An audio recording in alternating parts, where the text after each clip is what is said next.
Hey everybody, welcome back. I am your host, Joe JDF Foster. And today I'm going to take on two subjects instead of just one, because I don't really have a full video made out, so this one might also be really short. The first part is going to be on General Hospital and why I'm not a big fan of how they're doing Alexis Davis's character. And the second will be on a Netflix series I recently watched called Demon Slayer. Now, on to the verse.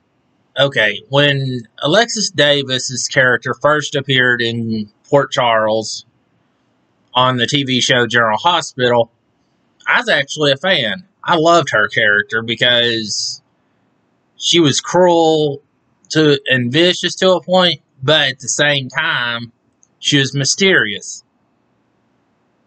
Then her lineage was found out that she's actually a Cassadine, which actually made it make sense.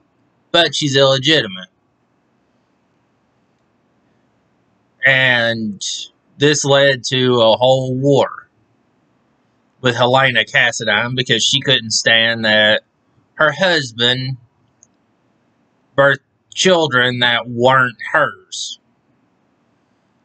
Which, when I thought about it at first, I was like, oh, he's a prick. I mean, he was an evil prick. But then I realized how evil Helena was. And realized, yeah, this man was actually in love with somebody other than the evil witch from Hansel and Gretel that somehow survived that fire. But that fed into a theory I had about Helena. Helena grew up poor. Okay, my theory is this, and if any of you agree, I'd love to hear this. Helena grew up poor, actually, in her lifetime. It kind of follows the Once Upon a Time theory, only I had it before Once Upon a Time used it. That Helena grew up poor. And she didn't like the fact that she was poor. Now, where she differed from the Once Upon a Time version, she left her home. And instead of getting some magical assistance, she went on, made up her royal lineage, her noble lineage anyways,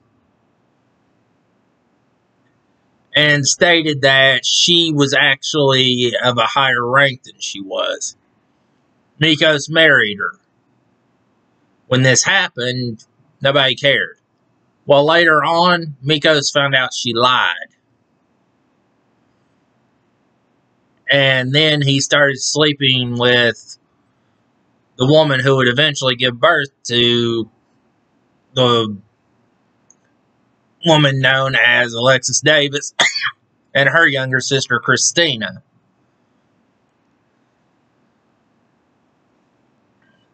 Of which Alexis's middle daughter is named for.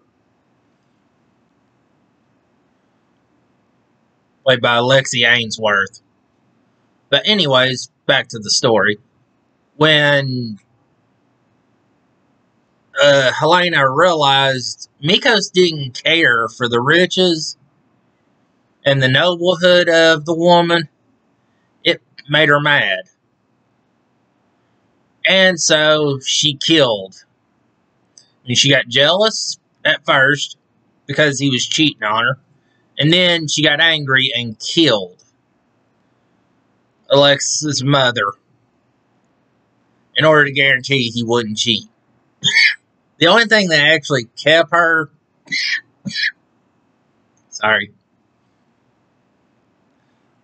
Air cotton throat.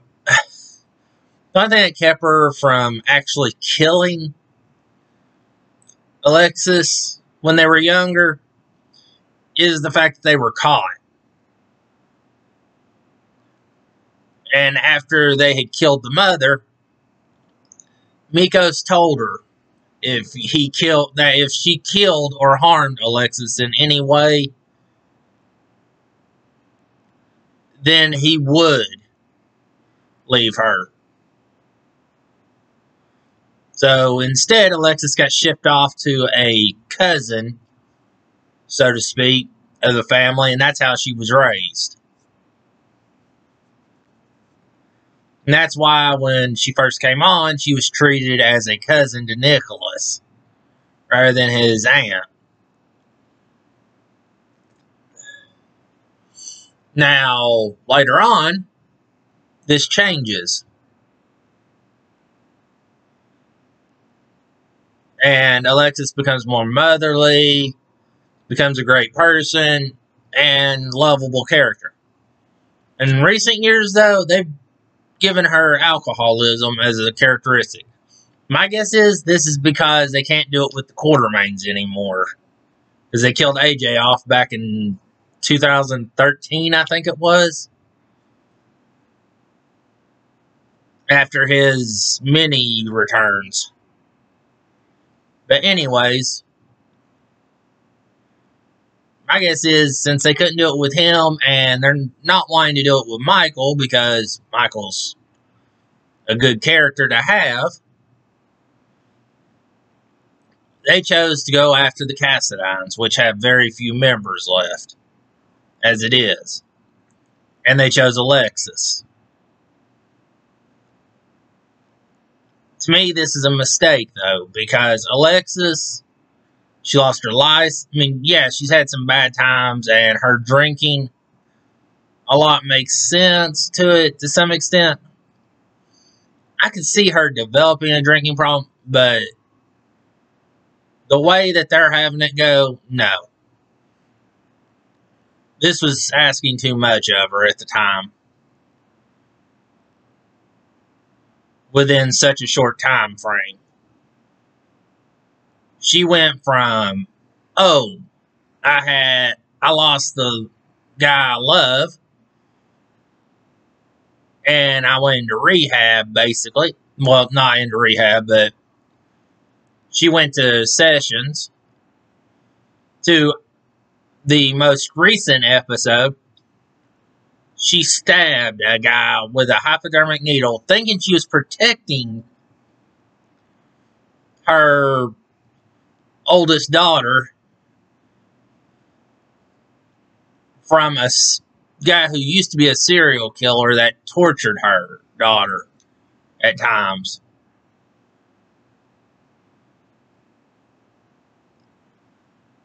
But when her daughter realized she had been drinking, she turned her over to the cops and told her that she was going to have to face the consequences. And it turns out Alexis spent her birthday with the police, which to me is interesting. It turns out a number of things happen on the birthdays on that show. With Maxie's birthday, even though it went over episodes later, you had the death of Kiki, Jerome, with around Christmas, you had the death of Georgie Jones. Also around Halloween, during what was known as the Black and White Ball, you had the death of Emily Quartermain, which was going to be Emily Quartermain Cassadine.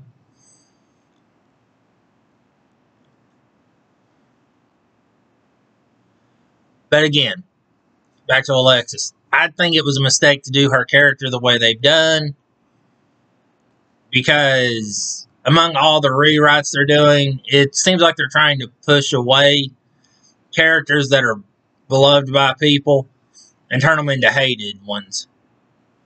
Just like with the couples they're putting together and throwing apart. You take a couple that people love, like with mine,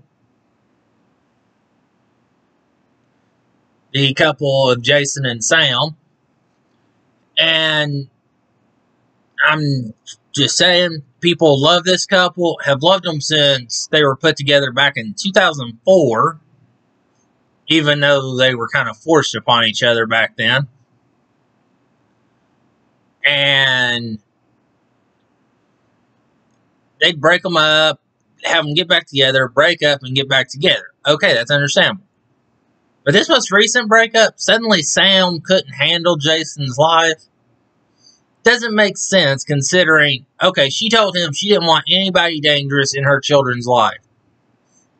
Yet, almost a year ago, she had a thing, she was working in order to help her sister out. She was working to put an evil cult leader out of business, known as Shiloh. So, and he was allowed around the children. How is that any different in your writing than Jason's lifestyle with the mob? Now, I understand she wants Jason to be able to come home and not have the children worry about if he's coming home. Danny's old enough to understand it. Aiden, he's getting there, and he doesn't. I mean, not Aiden, Jake. Elizabeth's child by Jason. He's old enough, but he doesn't really understand. But with the way they've written Franco in recent years, Elizabeth has that right now going for her, so it's not really a worry with him. The only one who wouldn't understand is Scout, who is actually Drew Kane's daughter. And explaining to her the situation would be really difficult anyways, when she gets old enough. But anyways, sorry I've went off on so many tangents with the storylines, so I guess mine just turned into a General Hospital altogether deal. And this whole deal with Tracy trying to cover up stuff, come on, the woman was never that nice. Anytime she covered up something, she always had an intention behind it. Anytime she came to Port Charles, there was always a reason. So I want to know, okay, they make it look like the reason she came to Port Charles originally was because of Lulu going into a coma. To me, that's a good cover story. I mean, I know she loves Lulu like a daughter. She really does. But the way she acted suggests there was more to it. She also talked about how she wasn't able to get a hold of Luke, which to me suggests that Tracy and Luke are on the odds. As usual, Luke's going back and forth, and more than likely, because of how they did a little scene with Holly at one point, Luke's doing the same thing Robert and Ethan were, looking for her. Only he hasn't been able to find her yet.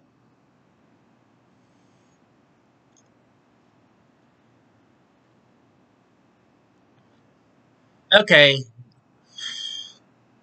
let's take a breath.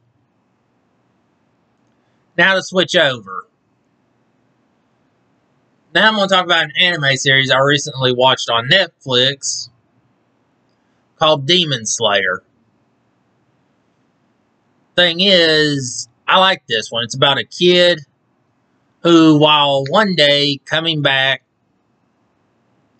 from town during a bad snowstorm, is asked, man, when it's dark, his neighbor down at the bottom of the mountain asks him to wait, sleep it out, and then the next day, during the day, he can make it home to his family.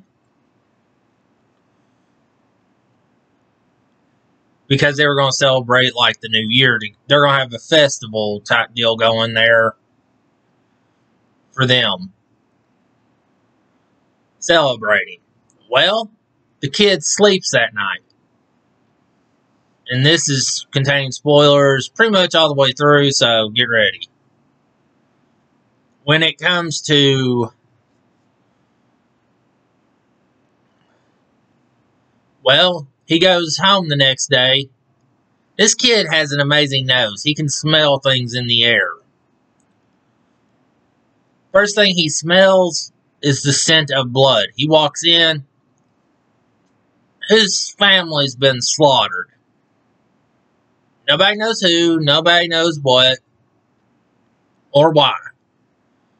They've just been slaughtered. Well, it turns out his sister, his youngest sister, well, not youngest, but younger sister is still alive. And he tries to carry her down the mountain so that they can get help. Well, she starts to turn into this demon, as that's revealed to be what it is that attacked the house and killed everybody. Only when it attacked her, it didn't kill her. It turned her. Though I'm not exactly sure how it, because according to the way the story goes, it mixed its blood, which to me means it did the vampire thing, where it cut and mixed, if it didn't have them feed off of it. So I'm not exactly sure what happened there. It doesn't actually reveal what happened that night during that scene. Well,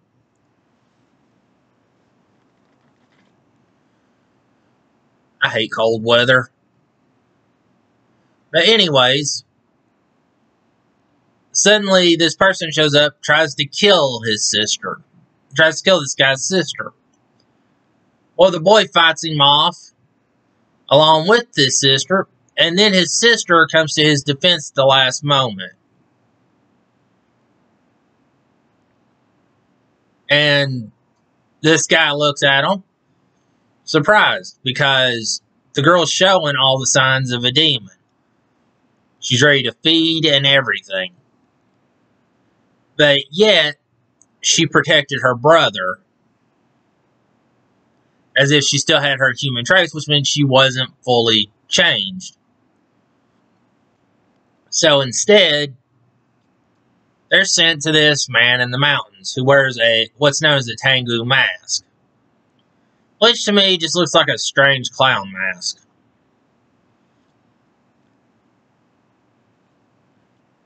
He has like this real long pointy nose.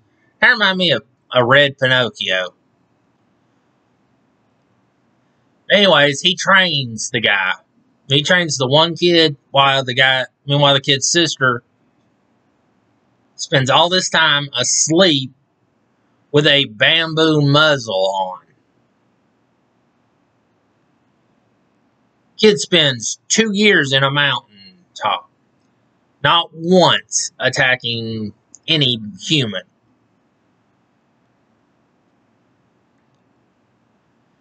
And, well, the guy seems surprised. So he tells him, okay, you go do this, and while you're doing that, I'll stay here and watch her. So he did.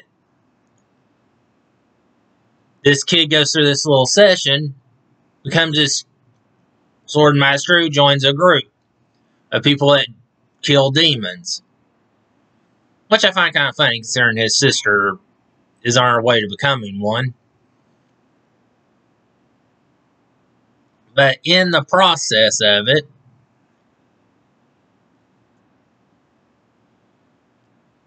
the kid realizes, hey, okay, we did this. I joined the group. I'm going to go off killing demons. Well, they built this box for his sister. This box looks like a backpack, basically. And at first she can't get in because she's too big. Well, then she suddenly managed to, as if by magic, shrink her size. Because earlier, when she was in demon form and didn't realize what she was doing, she actually grew in size. So she was able to shrink herself down to where she fit not only in a wicker basket, but into this casing that keeps her protected from sunlight, as demons burn in sunlight. Like I said, the way this is going made me think of vampires, like in Blade and other legends.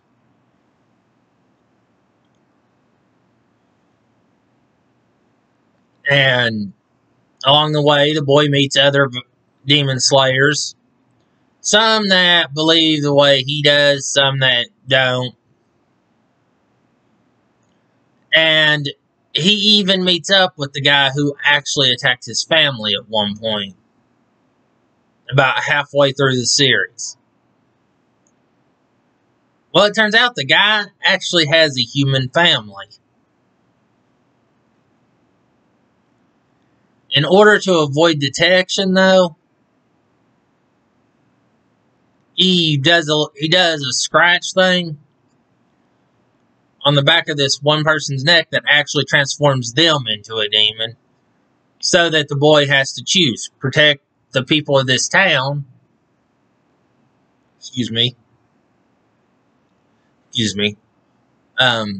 from being attacked, or he can continue to fight with this guy and cause problems. Well, the boy picks, as much as he hates it, to some extent, he chooses to protect the town. Well, along the way, we learn about these other demon slayers as well, especially the ones he befriends, including one who has blonde hair that has become a natural hair color, oddly enough, because he actually got struck by lightning, and it caused it to change. Another who's lived in the mountains and is way more wild than he is, and wears a boar's head on his head, wears a boar's head as a mask.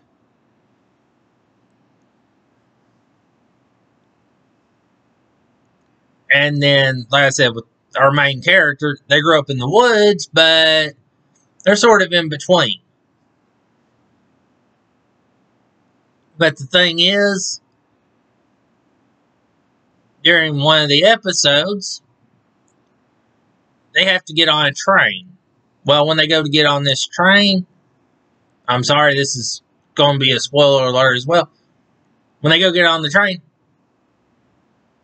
the main character and the guy with the boar's head, having grown up where they did in the country, have no idea what it is.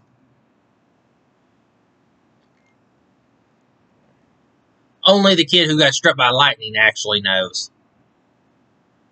But the deal is, they're all out to kill the master, which, it turns out, the only one of the current demon slayers that still travel, that have seen the master, is the one whose family was killed and sister was transformed by him. And he met in the street that night.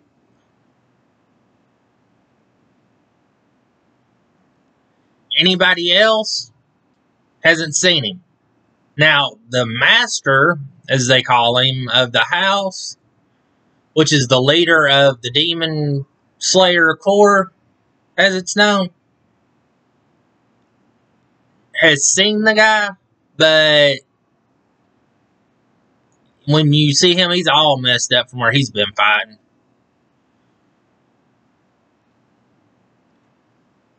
But anyways, the way the season ended, it ended really open, which from afterwards I looked it up. They are they are currently in production for a second season, but they do not have a release date for it, which kind of worries me to some extent, because I've seen stuff that gets put into production dates, supposedly, and then gets canceled not long after. And I don't want that to happen with this because the ending is way too open currently. I want to see it actually come to a logical conclusion. Or at least, if it's going to leave it open, it leaves it open enough that we can guess what they're doing. As it is now, it's so open, it's like, oh, he's going to do this and that, and somebody else will be like, oh, no, this is what happens. It's too big. It's like jumping into a canyon. What you need is to shorten it to where you're jumping into a waterfall.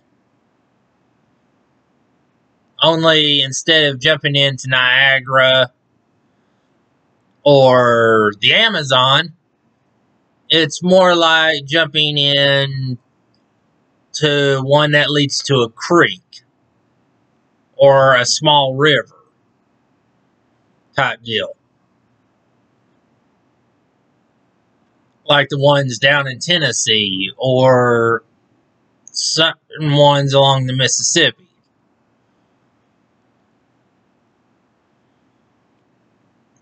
But anyways, that has been my episode for today. I would love to hear from you all. Till next time.